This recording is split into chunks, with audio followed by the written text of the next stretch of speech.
One thing to start on positive note, right? I think due to a huge, effort, especially through the government, academia, corporates, we see that the overall women in tech representation has improved a lot over a period of time, right? To a point where, as of today, we are sitting at roughly nearly 34 to 36% representation, which is great, I would say. Not the best, but still very good, right? Whereas the global average is roughly around 28%. So yes, all our effort, what we have put in the last couple of decades is starting to show, benefits. Beyond this, I think what is really important is, are the women in the industry able to sustain? I think entering and getting to work is one part of the story. But are they able to sustain from a long-term point of view? Sustenance is a problem. Women take breaks for multiple reasons and everything. But are they able to return with confidence once they happen to take a break, right? I've seen, I would say, these barriers pretty much at every stage or every phase of my career, right? Right from the early career, which was, feeling very lost, very overwhelmed, lack of mentoring, sponsorship, to the whole sustaining part of the career journey, right? I've taken, by the way, multiple breaks, Vidya, not one, not two, multiple. And one of them was pretty threatening, in fact, to a point where I felt I will not be able to return back. So what are some unspoken challenges that returnees face? The stuff that's usually not visible from the outside, like rebuilding confidence. There are so many challenges, unspoken challenges, but mainly spoken in very candid forums. Hi, Chanda. How are you doing? All good, Divya. So glad to see you after a long time. Really excited about this one. Thank you, and welcome to the new episode of Let's Talk. As you know, Let's Talk is a space for the conversations we rarely have out loud, the kind that go under the glossy job titles and often not so glossy as well. But today's topic is something that we seldom talk about other than being the HR charters, that is the returnship programs.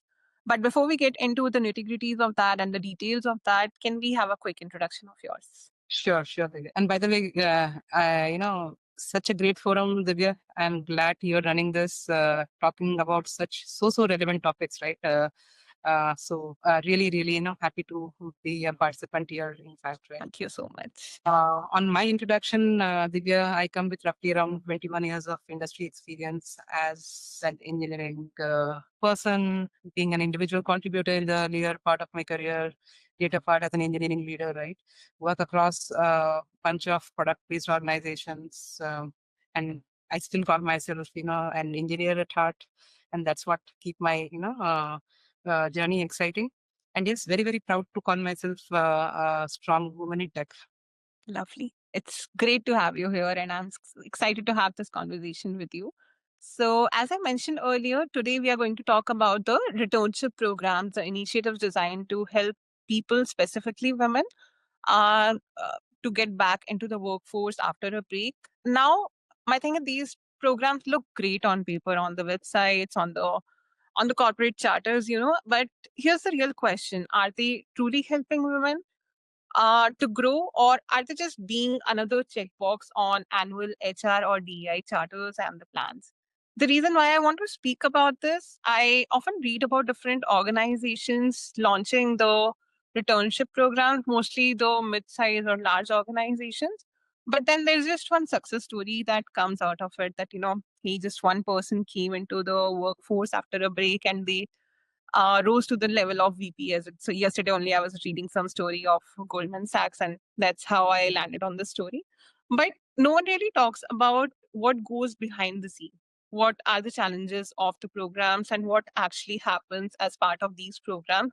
So today in this conversation, we will be touching on those aspects. But before we get into this question and the programs and the policies, I want to start with a very basic question.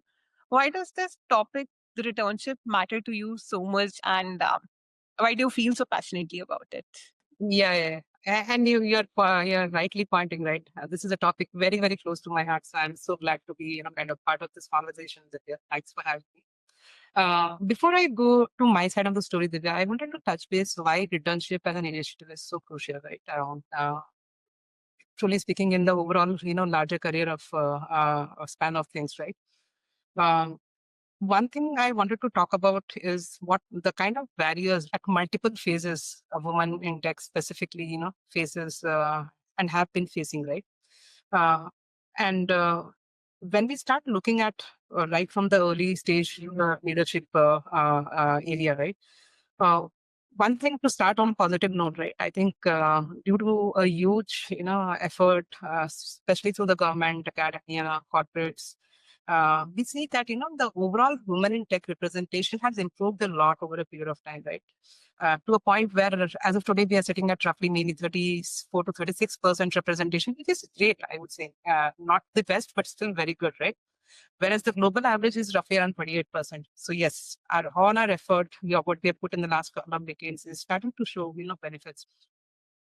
So beyond this, I think what is really important is, are the women in the industry able to sustain? I think entering and getting to work is one part of the story, but are they able to sustain from a long-term point of view? Because we all know that there are so many challenges both on personal, professional side, but a lot on personal side also as a woman navigates through her journey, right? So sustenance becomes a very, very major, barrier from a growth point of view and from, kind of continuing to be part of the industry, right? And to be very honest, we are not doing very great there. Yes, many companies are starting to come with a lot more, kind of work-life balance and a lot more initiatives, right? But we are still very early there, right? And then the following part is, okay, sustenance is a problem. Women take breaks for multiple reasons and everything, but are they able to return with confidence once they happen to take a break, right? And that is an area we are going to touch this today, in fact. And I feel that, again, that is a mixed bag. We are still far away from where we should be, right? Uh, and when I relate this to my story, coming to your original question, right? I've seen, I would say, these barriers pretty much at every stage or every phase of my career, right? Right from the early career, which was, feeling very lost, very overwhelmed, lack of mentoring, sponsorship, to the whole sustaining part of the career journey, right? I've taken, by the way, multiple breaks, Vidya, not one, not two, multiple. And one of them was pretty threatening, in fact, to a point where I felt I will not be able to return back, right? Uh, and uh, and then obviously the whole returnship challenges is I've gone through, I've understood the journey very well myself, in fact, in depth, right? So to give you one of those examples, right, back in 2016, I went for almost like 16, 17 months of career break because of family reasons, childcare and everything. And at the start, I was kind of confident that, okay, breaks happen and I'll be able to return back. And I had heard of some returnship programs in the industry. I thought, yes, I should be able to come back when I want to come, right? I would say 12 months down the line, this whole confidence started becoming very, very shaky, right? Because the more I started digging into these returnship programs, the more I started getting disappointed, truly speaking, right? My own confidence, by the way, was like rock bottom. There was spelled out everywhere. And I was kind of challenging my own decision, of taking a break and everything, right? So this whole return thing became a pretty big uphill task for me. The kind of challenges I faced in this returnship program, I'll talk about them. But in a brief, they did not give an equal opportunity forum for me to return, right? From where I left, right? I had like almost 20, 12, 13 years of industry experience. And I felt that, these programs were taking me almost like 6 years back into my experience, which I was not ready to accept back then, truly speaking. So yes, eventually I was able to return, but not through returnship programs, Divya, but through a lateral hiring effort and everything, right? Yes, I too, I have faced a lot of challenges in that whole journey and, a lot of stories to tell. So really looking forward to this conversation and I am hoping that, I can share more experiences. But yeah, and that is why I feel I am very, very passionate about this area. I want to talk a lot more about this, bring awareness. By the way, I do talk to a lot of women around the same topic, helping them return to work. So yeah, it's something I really, uh, enjoy or maybe, cherish being part of. Thank you, Chanda. Thank you for sharing those insights firstly and then your side of story. I feel it takes a lot of courage to share your personal story. And I think that's why I love this space as well, where I speak to people, get to hear their personal side of story. And I feel that helps others as well in, you know, running their story. So thank you so much. Now, let's talk about the program itself and the questions I raised at the start of this conversation. So we have seen a lot of these programs pop up over the years, and they are perhaps more structured now than before, maybe the time that you spoke about how they were 10 years or 15 years back. But in your view, are they actually working even after getting more structured, or they just still look great on the website? And from branding POV, are they actually helping women come back with confidence, or again, just being a checkbox on the charters? What do you think about it? Uh, I would say again, I would say I have mixed feelings around that, right? Divya? Yes, it's a mixed bag. They do help. I will not deny that they do help. Uh, and many organizations have been very, very successful in driving really meaningful programs, right? I think so. What really matters from an organization point of view and where the success lies, Divya, is when these programs are done with the right intentions, right long-term, planning and vision, and making sure they're measured by the right outcomes. It's more, yes, in a very short term view, yes, these programs helps, kind of break the re-entry barrier and help women come to work. But again, if you can relate to what I mentioned earlier, are they, creating those long-term career paths for the women, sustaining, helping them grow? The growth side is extremely important as well, right? So I think that entire spectrum of things that takes a lot more commitment from an organization than just launching a program. Uh, like any other initiative, right, Divya, and say we always look at an initiative in two lenses, right? Yes, there is an immediate gain, which we generally measure through our activity metrics, right? And then there is a long-term impact, which is the real success of any initiative, right? Which are also outcome metrics. For example, for this case, what is really important from that initial momentum and initial success side of the things is in terms of, for an organization is how many signups, how, and how many hours of training and, kind of what is the cohort size. And so these are, a lot more short term. Yes, we got the right momentum on the initiative kind of thing. But to leave that long lasting impact, Divya, I think it's very important that organizations are very serious about, your conversion rates, your retention rates, your pay parity, which is extremely important, right? Your time to first promotion, which is extremely important again from a growth point of view and for a long-term career point of view, right? So I think again, coming to the core point that, if organizations are able to talk about this long-term impact, long-term, and they're committed to the long-term impact, I think many of these initiatives have been very, very successful. But yes, the whole industry as such, there is yet to mature to be able to call this entire program a success. Since you quoted one example of a success, right? I also happen to read one of those examples to highlight how successful this could be. Somewhere I was reading that an alumni of 2015 cohort of Morgan Stanley India have progressed to be the executive director at Mars. So that's a huge success story, truly speaking, right? Shows the path to leadership, and basically they then become kind of promoters and sponsors for the whole program. So creating a flywheel effect. So I would say yes. As an industry, we are still in between, but we have success stories to share. Yeah. And in that story that I mentioned about, I feel there is under bias as well, which we can come back to later. But I feel, so the story that I was referring to of Goldman Sachs, this lady, she was a US return to India. And I feel because she was a US return, that's why she could get that opportunity and get that path, which maybe Indian women do not or could not. So I feel there is some sort of biasness there as well. Just because someone has that level of experience, you could come back to the program and grow to the level of VP or executive. So yeah, I feel that biasness is also there, and we'll probably come back to the biases as separate question. Sure. So yeah, and I would like to understand one more thing here. I feel the whole concept of returnship program comes with this. So again, specifically in the context of women returning to work, there is this idea that women returning after a break are often perceived as risky or less committed to work. So despite we are talking about inclusivity, diversity, and the whole change in culture, there is the whole revolution happening in the corporate culture and change around that. Why do you think that mindset still exists in the organizations around, women are risky or less committed if they're returning after a break? And yeah, I would say that's the exact problem on the ground as of today. Also, in fact, right, Vidya, in terms of the biases, right? I think these are many times these are unconscious biases.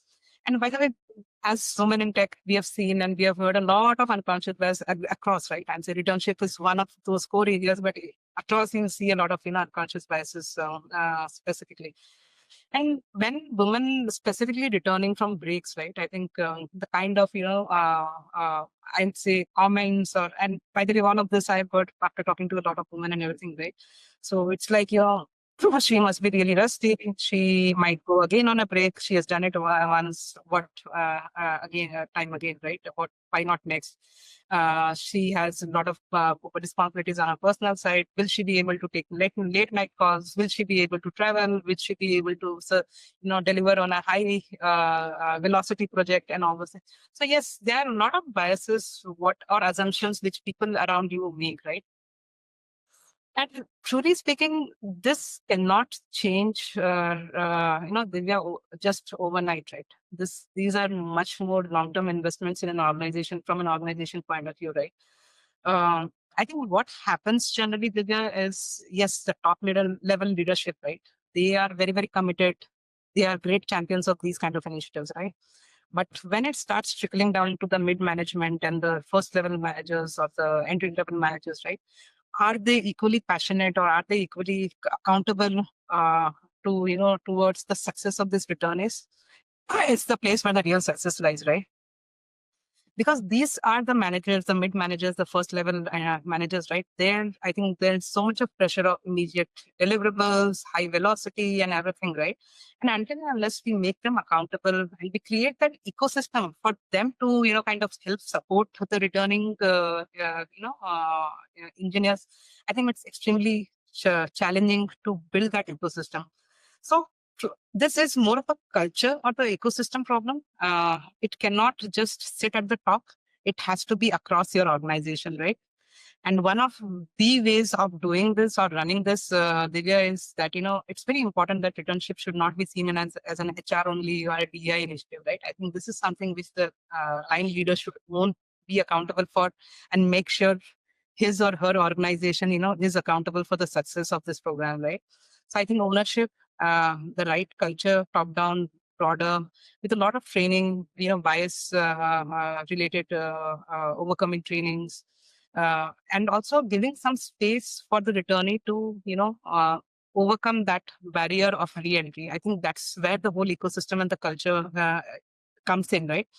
And which is very, very essential, truly speaking, for the success of this entire program, right? And start with my side of the story again, right, Divya? And I would say I had a very different experience when I returned back to work as a lateral hire back in 2017 after the 2016 later. So I did not return through a returnship program. So I did not have a returnship tag to me sticking on me. But yes, people, still, thought me as someone coming from a break, rusty.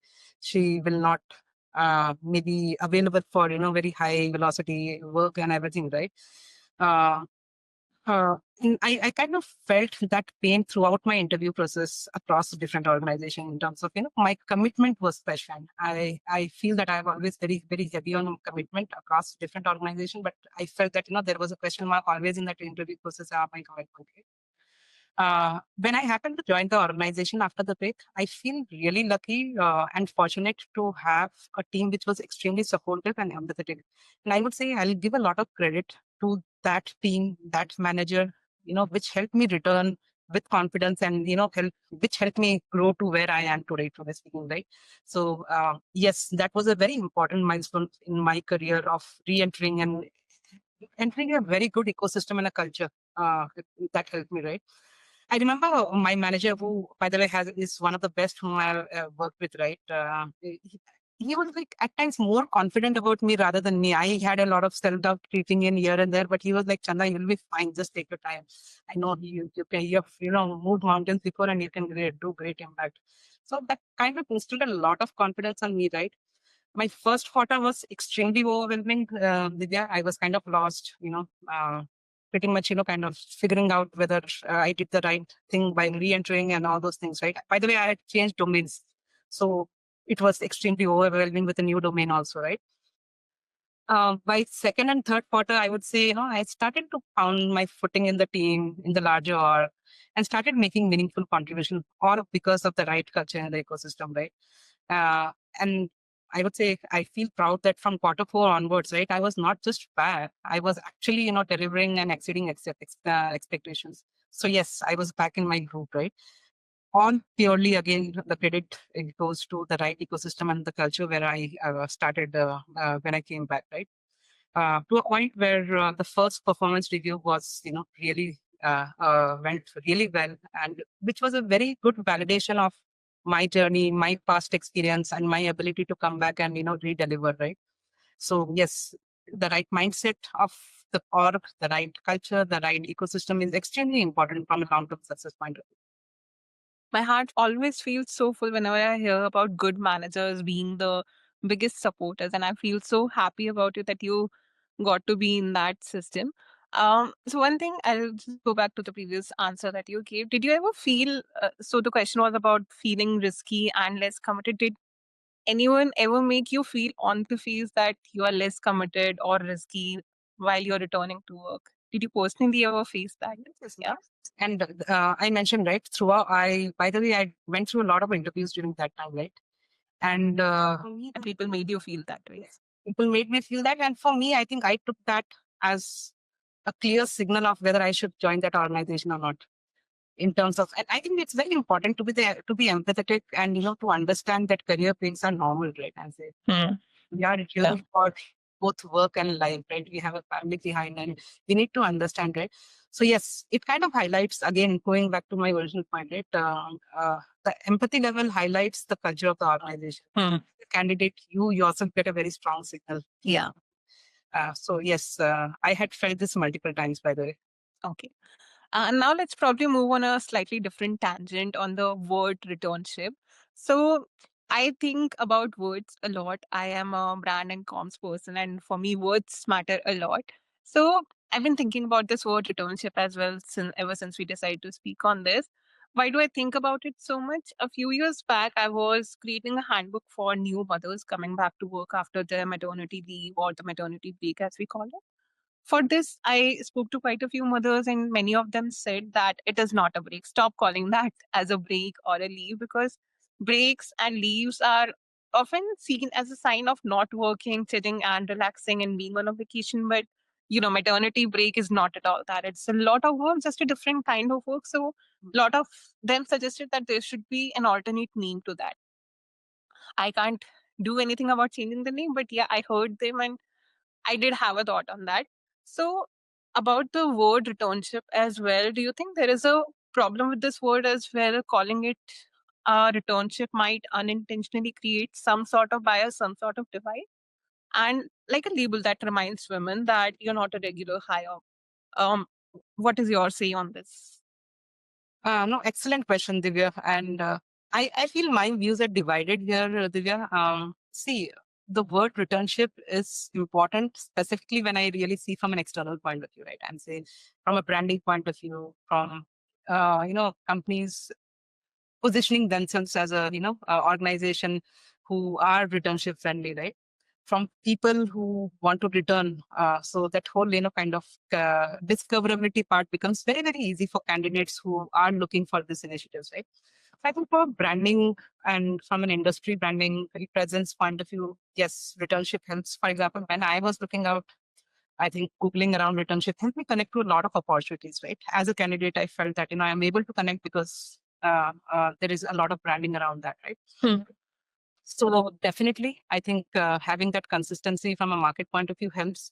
But I really feel that, this shouldn't go beyond this, right? I'd say when inside the company, it's very important that we drop this tag returnship once we hire someone, right? I think that's where the whole bias and the ecosystem, the culture setting, everything comes in, right? Yeah. Because once this tag is visible, right, I think it's very difficult for returnee to start kind of on a very strong footing, equal level field kind of an opportunity, right? So internally, I think organizations can take it, can take a step forward and, drop this tag completely. Yes, there could be some visible or invisible tags between the HR systems and all those things just to, track their progress over a period of time at a very high level. But apart from this, I think from a day-to-day job execution and everything, right, I think this should be made completely invisible. So which helps remove a lot of these bias issues in the overall organization, right? As simple as your, I would say your onboarding, you should be seen as onboarding any other lateral hire, right? When you are tagged with mentors and sponsors, it should not be, explicitly called out that these are returning. And just not being explicit itself is a huge bonus, right? uh, and returnees tax should not be that should not mean that they will not get critical work. They will be put on some side projects or some maintenance project or support work or some low visibility project. I think all of this, right, doesn't help or become huge blockers from a career acceleration point of view, right? And that's why I think internally as an organization, the lesser you make this visible, the better it is for the returnees to quickly come on board, start delivering impact, and then grow as a normal lateral hire. Lovely take. I love how you unlayered it. So now I want to slow down a bit and talk about the things that don't show up in brochures or program plans. So you also mentioned that you speak to a lot of women who are aspiring to return to work. So I'm sure you'll have a great take on this. What are some unspoken challenges that returnees face? The stuff that's usually not visible from the outside, like rebuilding confidence, something very basic after a break. Let's say navigating changed tech landscape or maybe any other stream of work for that matter, and maybe overcoming some sort of biasness. Do you want to mention some challenges maybe through your experience as well? Yeah, trust me, there are so many, right? So there are so many challenges, unspoken challenges, but mainly spoken in very candid forums. So I would want to maybe highlight two major areas, Divya, right? Um, One is the kind of challenges we see once, for example, when what I saw when I wanted to return back, right, at work, right? So yes, the kind of challenges you see before you join an organization, right? There are a lot, in that side of the world. And then obviously there are a lot of challenges. You come in as a returnee into an organization, and then what kind of challenges you see actual on ground at work, right?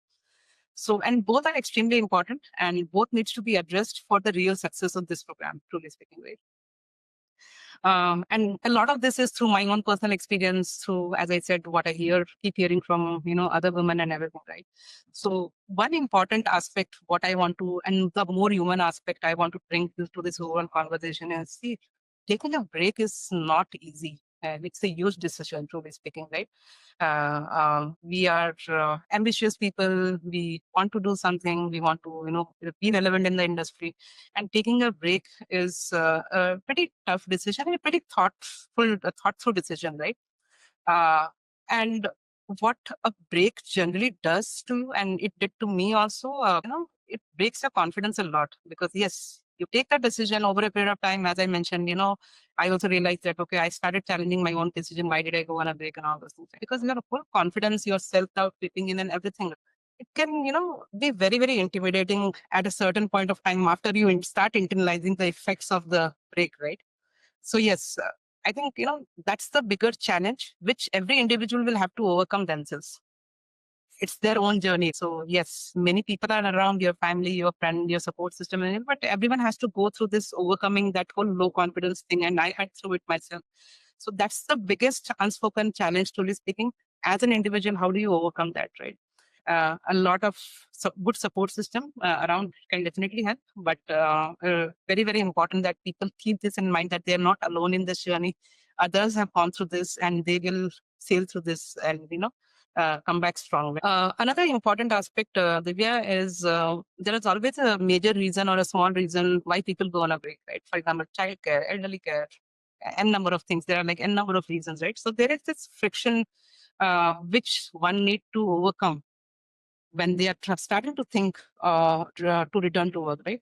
Uh, and that itself again creates a lot of fear in the returnee's mind, right? So able to overcome this life stage friction. By the way, many organizations do run a lot of initiatives to help people come back and overcome these. For example, let's say, childcare setups and all those things, right? Hybrid work, remote work. So these are a lot of great options or great perks many organizations need to overcome this friction. To enable people to return to work. So yes, that is another, I would say, challenge which many people face in terms of overcoming the friction, the life stage friction part of the things, right? When I talk about myself, right, again, during the break, right, what happened is that initial 12 months, I think we start getting into a little comfort zone. And what really happened is I started being really, really low on my networking side of the things, which meant that once I had a pretty strong mentors network, sponsor network, and since I did not continue to invest on that, over a period of time, people will start forgetting you and say out of sight is out of mind. So yes, I think my sincere advice to all women who take a break is to continue investing in that. Yes, you are out of work, but I think that is a big asset, your network of your mentors and sponsors and everything. So continue to invest in that, right? These are the people who are a great help when you would want to re-enter your moral support, there's a lot of, visibility these people can create for you as from the larger industry landscape point of view. So, yes, a lot of challenges, very, very nuanced ones, which not everyone talks about, but people who go through them are actually able to see specifically when they're trying to return on break. One major one, which I would definitely want to highlight and which kind of, disappointed me the most when I was seeing this returnship program was the pay parity. It was something which actually motivated me to not take the returnship program back then and then, put all the effort to shift to the lateral hire program. But pay parity, I think that's something the organization should do to make sure, people are, not taken as secondary resource or something. And if these are people who have done like production level, they have driven production level impact across their past journey, and they should be seen with the same lens. So this is more on the organizations to make sure that this challenge goes away completely, right? 1 year break, 2 year break should not be a penalty from a pay point of view. Now coming to the other side of the spectrum, right? Divya, once you join an organization, the kind of challenges, spoken, unspoken, what people face is, the tech has evolved, there is so much to catch up and everything. So yes, huge challenge. You have to, kind of upskill yourself, put a lot more effort initially, right, to break that gap. And the biggest one or the most, I would say, critical one is your work assignment itself, right? If your team and your manager are seeing you as a secondary resource, right, you will never end up working on meaningful work, right, or the critical work. And the way I look at it, Divya, if you are not on some meaningful work, driving meaningful impact in the first 2-3 quarters after you're returning, right, you are, from a long-term point of view, your trajectory starts getting flattening up, right? So it's extremely important that you as an individual have that conversation and make sure you are doing meaningful work. You put that hard work of upskilling yourself and then, get something quickly as soon as possible, because otherwise, you are offsetting your trajectory. Yeah. And then over a period of time, hopefully people have seen challenges in terms of performance evaluations, promotions, and the biases around it. Again, very, very, I would say, nuanced biases, but again, challenging for people's growth, right? So yes, these are more, I think, in terms of culture setting, ecosystem setting, what organizations can do. But yes, people see challenges on ground when they start working also. I hope you do realize that you have spoken on behalf of so many women going through this. So many. And I'm sure it'll be the most resonating thing that we have spoken so far. So we have the time limitation. So just one last question before we wrap up. And this is my favorite part of the entire chat. Just one advice from you. So let's say if you were in a room full of senior leaders who genuinely want to help women return to the workforce, what would you tell them from your own experience to make sure their efforts go beyond good intentions and they truly create a lasting change that they are at least wishing for? Yeah, I think it's very simple, and say you need to plan it well, execute it well, keep the long term impact in mind. I think that's extremely important. And if we are aiming for the long term impact, I think, and continue to work iteratively towards that long term impact, the journey will be really great, right?